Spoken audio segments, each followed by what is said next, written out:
Vamos trazer agora uma outra situação, porque o julgamento de Jair Bolsonaro está para acontecer a partir do dia 2 de setembro. E aí vai ser um período, claro, crítico aqui para o país, diante de um julgamento tão relevante. O presidente do Supremo Tribunal Federal, o ministro Luiz Roberto Barroso, disse que está também apreensivo com isso. E a Janaína Camilo é quem vai trazer as informações agora. Conta aí, Jana. Pois é, Evandro, o presidente do STF, o ministro Luiz Roberto Barroso, disse o seguinte, que por conta não só do julgamento de Jair Bolsonaro, mas principalmente do julgamento de Jair Bolsonaro, que começa no próximo dia 2 de setembro, mas de todos os outros julgamentos que ainda estão por vir, né, porque são ao todo ali 4 núcleos, vão ser 4 julgamentos ao todo, isso só da denúncia de golpe, ainda tem toda a questão ali dos envolvidos no dia 8 de janeiro. Ele disse que por conta de todos esses processos no STF, principalmente do julgamento de Jair Bolsonaro, o país vive um momento tenso. Ele disse exatamente isso, que é evidente que esses episódios trazem algum grau de tensão para o país. Nas palavras do presidente do STF, ele disse que é inevitável que isso aconteça, mas que é preciso superar esse momento. O ministro disse o seguinte, que é preciso encerrar o ciclo em que se considerava legítimo e aceitável a quebra de legalidade constitucional por não gostar de um resultado eleitoral. Essa declaração do presidente do STF aconteceu durante o evento que ele participou da Ordem dos Advogados do Brasil, um evento que ele participou ontem, e aí ele disse também que o julgamento de Bolsonaro é um julgamento delicado, porque, nas palavras dele, há uma grande quantidade de pessoas que têm simpatia por Jair Bolsonaro, né? Se referindo aí ao eleitorado do ex-presidente. Agora, sobre o resultado do julgamento, se os réus serão condenados ou serão absolvidos, né? Isso tudo ele disse que vai depender de todas as provas que foram apresentadas até agora, da análise dessas provas que vai acontecer, que já está acontecendo ali pelos ministros, mas que vai acontecer de fato ali, vão ser dispostos durante o julgamento, e garantiu que tudo vai acontecer dentro do processo, do devido processo legal. Essas foram as palavras do presidente do STF, ministro Luiz Roberto Barroso, com relação a esses julgamentos de Bolsonaro e dos julgamentos próximos. Lembrando que o de Bolsonaro, mais outros 7 réus, que é do núcleo crucial, né, todos fazem parte ali do núcleo crucial, que teria idealizado e coordenado um suposto plano de golpe, vai acontecer a partir do dia 2, então, já na semana que vem. Foram reservadas sessões até o dia 12 de setembro, todos na primeira turma, porque é a primeira turma quem vai julgar Jair Bolsonaro e os demais réus ali. O relator é o ministro Alexandre de Moraes, então toda uma expectativa. São 5 crimes nos quais eles respondem, incluindo tentativa de golpe de Estado e abolição violenta do Estado Democrático de Direito, que são 2 crimes graves. Então, toda uma expectativa com relação a esse julgamento que começa no dia 2 e, segundo o presidente do STF, é um momento tenso do qual o país vive. Evandro. Obrigado pelas informações, Janaína. Um ótimo trabalho para você. É natural que se crie essa tensão. É um dos julgamentos mais importantes dos últimos tempos aqui no país.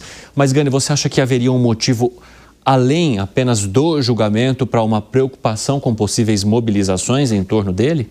Acredito que mobilização popular, se ocorrer, vai ser dentro das 4 linhas, como geralmente foram as manifestações, com exceção do dia 8 de janeiro, mas geralmente as manifestações, principalmente essas na Avenida Paulista, sempre foram muito ordeiras. Agora, é claro que é um clima de tensão, Evandro, por conta de uma série de excessos que ocorreram durante esse julgamento, além dele ser ex-presidente da República. Agora, eu tenho uma questão muito relevante para falar também sobre toda essa ação envolvendo Jair Bolsonaro.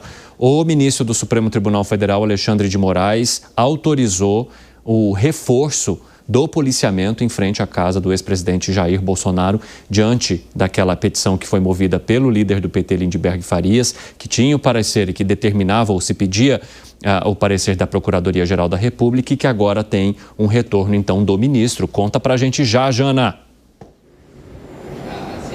Exatamente, Evandro. Acabou de sair essa decisão do ministro Alexandre de Moraes, acatando essa manifestação da Procuradoria-Geral da República. Isso depois que a PGR, né, foi acionada através da Polícia Federal, que foi acionada pelo líder do PT na Câmara dos Deputados, o deputado Lindenberg Farias, pedindo, então, que haja um reforço do policiamento ali aos arredores da residência de Jair Bolsonaro, colocando como argumento que há um risco ali concreto de fuga do ex-presidente, citando, por exemplo, o que foi encontrado no celular do ex-presidente ali, um rascunho de pedido de asilo político à Argentina. Então, o ministro Alexandre de Moraes acabou de aceitar, sim, essa manifestação, essa recomendação da PGR de que haja esse policiamento com relação a Jair Bolsonaro, para garantir ali em tempo integral, né, que sejam destinadas equipes ali, que fiquem ali em tempo integral para o monitoramento em tempo real e evitar ali uma possível fuga do ex-presidente. Nessa decisão, Evandro, que acabou de sair, o ministro diz o seguinte, que considerando a proximidade do julgamento de Jair Bolsonaro, que vai acontecer no dia 2, e o fundado quanto à suficiência das medidas cautelares decretadas, né, a prisão domiciliar, tornozeleira eletrônica, então o ministro diz que é adequado, necessário sim, o monitoramento do réu Jair Bolsonaro, em complemento também às medidas cautelares que ele já está cumprindo. E aí ele determinou a Polícia Penal do Distrito Federal fazer esse monitoramento integral das medidas cautelares impostas ao ex-presidente, com um destacamento de equipes ali para monitoramento em tempo real no endereço residencial ali que vive Jair Bolsonaro, né? Ele mora num condomínio residencial próximo aqui ao Palácio do Planalto, e o ministro acrescenta também que esse monitoramento pelas equipes da Polícia Penal, do DF, deve evitar a exposição indevida, abstendo-se ele de toda e qualquer indiscrição, inclusive midiática, sem adoção de medidas intrusivas da esfera domiciliar de Jair Bolsonaro, porque esse foi um dos pedidos do Procurador-Geral da República, Paulo Gonet, que esse policiamento aí não seja intrusivo ali, no caso, na residência de Jair Bolsonaro, dentro do domicílio de Jair Bolsonaro, e nem que atrapalhe ali a relação dele com a vizinhança, a relação entre a vizinhança, né, dos demais moradores ali desse condomínio, que não perturbe ali a vizinhança. O ministro, então, ele cita essa recomendação ali da Procuradoria-Geral da República. Então, ele oficia ali a Secretaria de Segurança Pública do Distrito Federal para adotar as providências cabíveis, que é o órgão ali responsável pela Polícia Penal do Distrito Federal. Então, uma decisão de agora há pouco do ministro Alexandre de Moraes, acatando aí essa recomendação da PGR para que haja um policiamento, para reforçar ali a questão de a prisão domiciliar de Jair Bolsonaro devido ao julgamento que já está próximo na semana que vem. Evandro. Nossa craque Janaína Camelo, a decisão saiu e ela já trouxe todas as definições e informações, detalhes aqui pra gente no 3 em 1. Se tiver novidades, minha amiga, chama a gente ao vivo aqui. Ótimo trabalho para você em Brasília. Há pouco nós analisávamos no 3 em 1 as possibilidades. E a maioria dos nossos comentaristas entendeu que havia certo exagero nesse pedido feito por meio da ação do Lindbergh Farias. Agora vem o ministro Alexandre de Moraes e acata esse pedido, dizendo que sim, por causa da proximidade do julgamento de Jair Bolsonaro, há necessidade de se observar melhor as medidas cautelares e principalmente o cumprimento delas também por fiscalização da Polícia Penal. Como é que vocês avaliam o fato já ocorrido, Gani? Porque até então trabalhávamos com expectativas. No 3 em 1, as coisas sempre acontecem. Vamos olhar então já para o fato definido e com decisão do ministro Alexandre de Moraes? Vai contigo. Pois é, o meu argumento anterior era justamente o clima de tensão por conta das medidas excessivas por parte do Poder Judiciário. E aí, né, a fala veio a calhar, né? Então, mais uma medida excessiva. E aí, é praticamente impossível você conciliar dois objetivos, porque ele fala o seguinte, sem invadir a privacidade do ex-presidente, mas, ao mesmo tempo, todo um policiamento ali reforçado. Me lembra aquelas medidas de não uso das redes sociais. Olha, não, você pode usar, mas não pode ao mesmo tempo, né? Então, fica praticamente impossível você cumprir isso na prática, no caso das redes sociais, e agora é claro que a invasão da privacidade dele, e aí é um passo para uma prisão preventiva. Agora às 5h27, quem nos acompanha pela rádio, aquele intervalo, já espero vocês. E assim que vocês voltarem, nós vamos estar nesse debate. Nas outras plataformas seguimos. E Piperno, nesse questionamento feito pelo deputado Lindbergh Farias, havia o apontamento do risco de Jair Bolsonaro deixar o país ou pedir asilo a alguma embaixada, principalmente dos Estados Unidos, por causa da proximidade com a casa dele. Você acredita que ao acatar esse pedido, o ministro Alexandre de Moraes também traga a certa tensão ou preocupação com essa possibilidade por causa da proximidade do julgamento de Jair Bolsonaro, marcado para o dia 2? Então, eu reafirmo o que eu disse antes. Eu acho que as medidas elas foram tomadas em um limite correto. Um limite, digamos, de aumento de segurança. Mas esquecendo um pouco a questão preventiva em relação às embaixadas. Ele não está reforçando, por exemplo, o policiamento em frente às embaixadas. Não se trata disso. Agora, vejam só, o presidente Bolsonaro ele vai deixar a casa dele para acompanhar o julgamento, né? Ele solicitou permissão para isso. Então, até por uma questão de segurança e considerando a alta sensibilidade desse episódio, é natural, sim, que alguma segurança seja dedicada a isso. O presidente Bolsonaro não pode simplesmente entrar num carro e ir lá para o STF sem que nenhuma outra medida de segurança seja tomada. Até porque a gente sabe que a massa muitas vezes é incontrolável. E lá em Brasília, não é apenas no 8 de janeiro em que aconteceram, digamos, movimentações que geraram muito tumulto. Em 2021, por exemplo, não vamos nos esquecer daquele 7 de setembro em que caminhões avançaram lá na direção do STF, rompendo lá um esquema de segurança. E em 2022... houve a tentativa de invasão da sede da Polícia Federal e atearam fogo em centenas de veículos. Houve a questão da bomba lá no caminhão. Então, veja, até como precaução, até como medida de segurança, não apenas para o presidente Bolsonaro, mas também, enfim, para os seus vizinhos, é necessário que algumas medidas sejam tomadas sim. Eu repito, estariam muito equivocadas se contemplassem, como queria o Lindbergh, policiamento lá na região das embaixadas. José Maria Trindade, o Piperno traz análise sob outro ponto de vista, que seria a segurança do presidente da República, a segurança do ex-presidente, do traslado dele durante o julgamento e principalmente com a efervescência que pode acontecer aqui no país assim que esse julgamento de fato começar e as pessoas acompanharem os detalhes daquilo que pode levar à condenação de Jair Bolsonaro e de seus aliados. Qual é a tua avaliação agora, com a decisão já tomada e escrita ali nas palavras do ministro Alexandre de Moraes? Vou colocar aqui vários pontos. O primeiro deles é sobre o policiamento no condomínio. Há uma dúvida sobre a presença da polícia dentro do condomínio, né? Apesar de aparentemente ser um local público, não é um condomínio, ele é particular, fechado, né?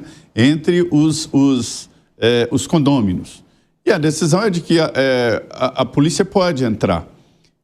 E, neste caso, é preciso uma decisão judicial que foi tomada. Senão, teria que ficar fora do condomínio. Esse debate é antigo aqui em Brasília sobre essa possibilidade, né, da polícia entrar em um condomínio, que é um condomínio fechado. Neste caso, ele já está sendo monitorado. Haverá apenas um reforço. Por outro lado, eu acho que ele tem direito de buscar um exílio. Eu acho que ele tem esse direito. Se qualquer embaixada garantir o exílio, eu entendo que o governo deveria, inclusive, fornecer meios e segurança para que ele vá até a embaixada ou até saia. Não foi o governo do presidente Lula que mandou ao Peru uma aeronave da Força Aérea Brasileira buscar a ex-primeira-dama condenada lá? Não foi? A Herédia? Não foi o governo que mandou? Então faria a mesma coisa com o ex-presidente Jair Bolsonaro. Daria segurança a ter um avião da Força Aérea Brasileira para levar o ex-presidente em exílio, se ele quisesse, se ele pedisse o exílio, né?